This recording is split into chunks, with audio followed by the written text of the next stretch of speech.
Our story today is called A Horseman in the Sky. It was written by Ambrose Bierce. Here is Roy Depew with the story.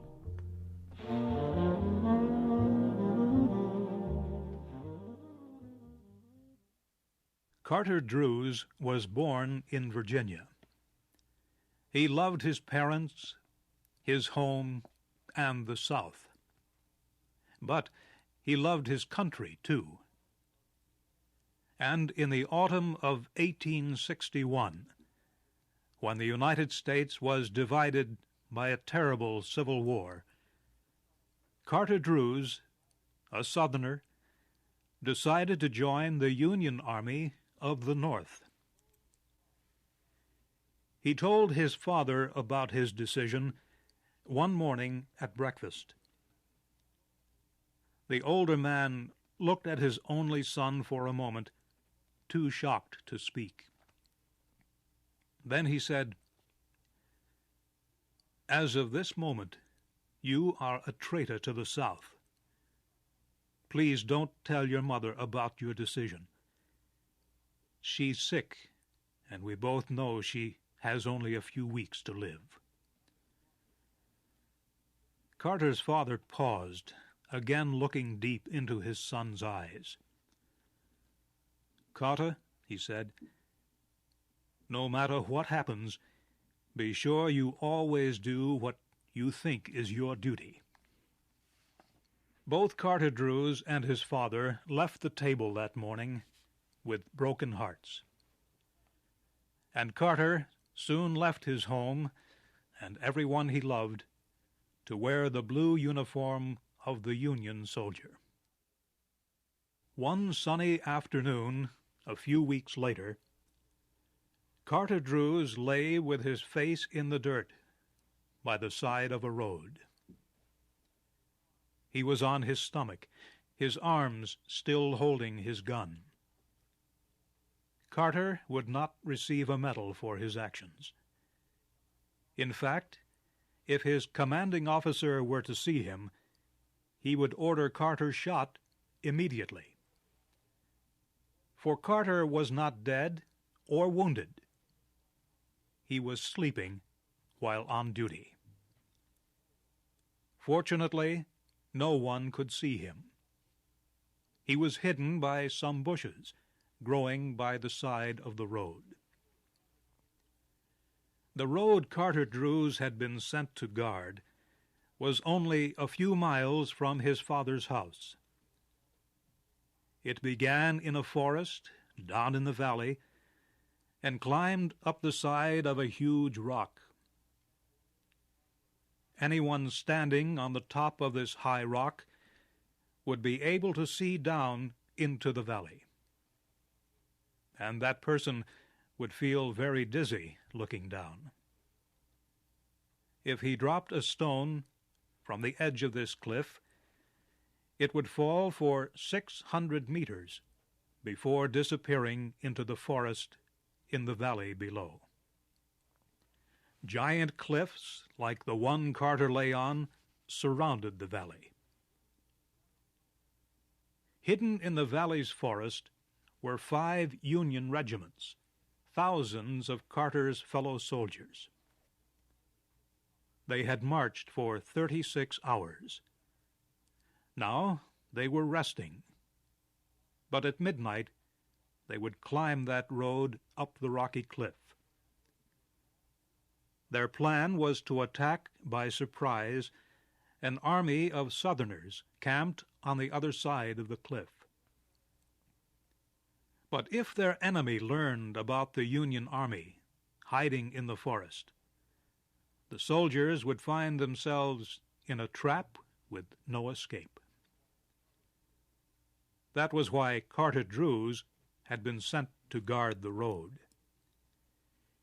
It was his duty to be sure that no enemy soldier, dressed in gray, spied on the valley where the Union army was hiding. But Carter Druse had fallen asleep.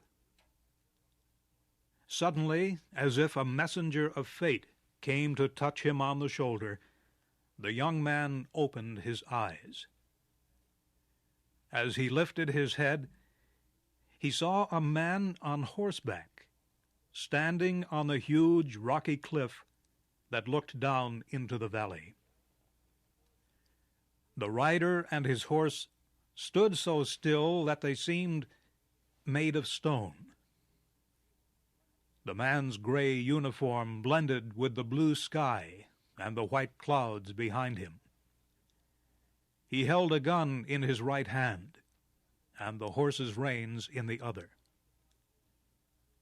Carter could not see the man's face because the rider was looking down into the valley.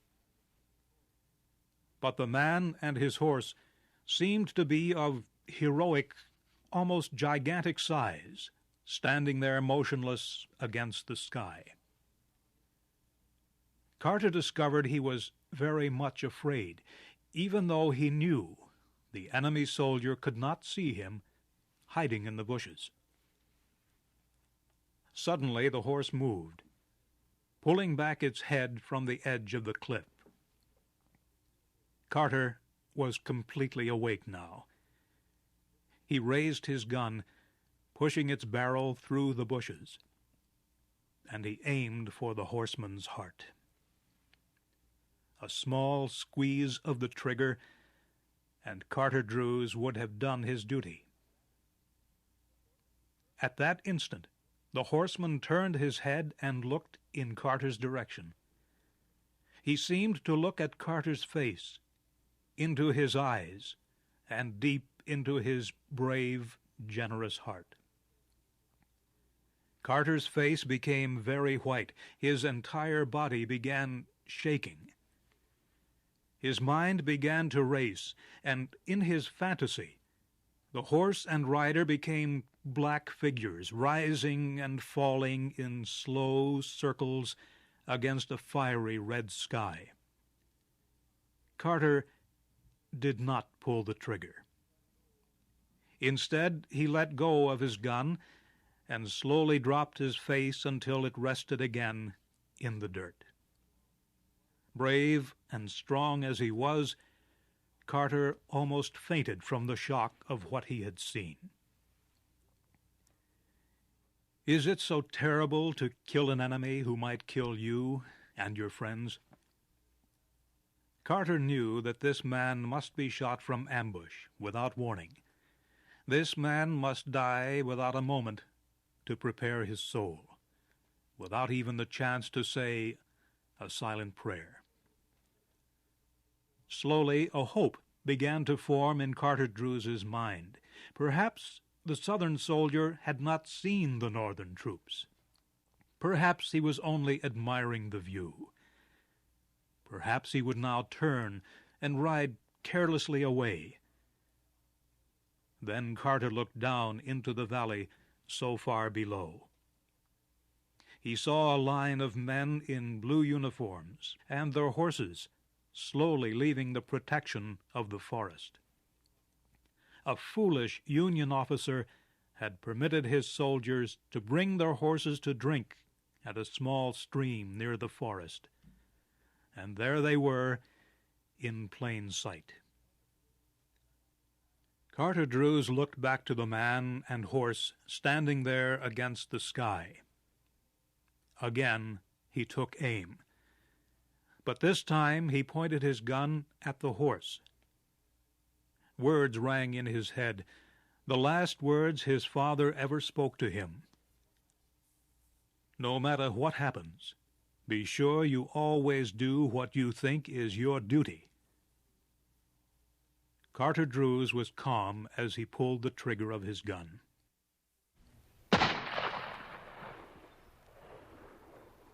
At that moment, a Union officer happened to look up from his hiding place near the edge of the forest. His eyes climbed to the top of the cliff that looked over the valley.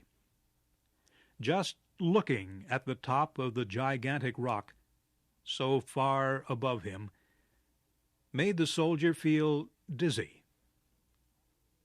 And then the officer saw something that filled his heart with horror. A man on a horse was riding down into the valley through the air. The rider sat straight in his saddle. His hair streamed back, waving in the wind. His left hand held his horse's reins, while his right hand was hidden in the cloud of the horse's mane. The horse looked as if it were galloping across the earth. Its body was proud and noble. As the frightened Union officer watched this horseman in the sky, he almost believed he was witnessing a messenger from heaven, a messenger who had come to announce the end of the world. The officer's legs grew weak, and he fell. At almost the same instant, he heard a crashing sound in the trees. The sound died without an echo, and all was silent. The officer got to his feet, still shaking. He went back to his camp, but he didn't tell anyone what he had seen. He knew no one would ever believe him. Soon after firing his gun, Carter Drews was joined by a Union sergeant.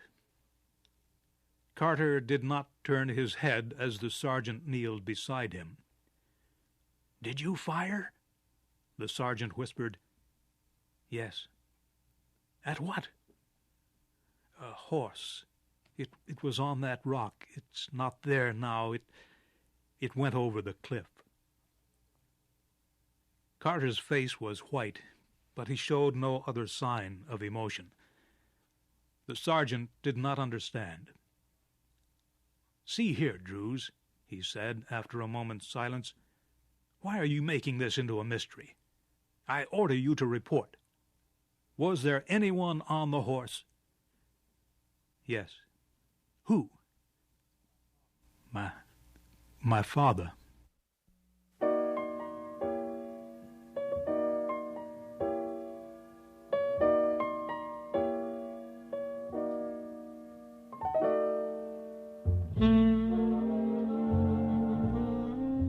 You have heard the story called A Horseman in the Sky. It was written by Ambrose Bierce and adapted for special English by Donna DeSanctis. Your storyteller was Roy Depew.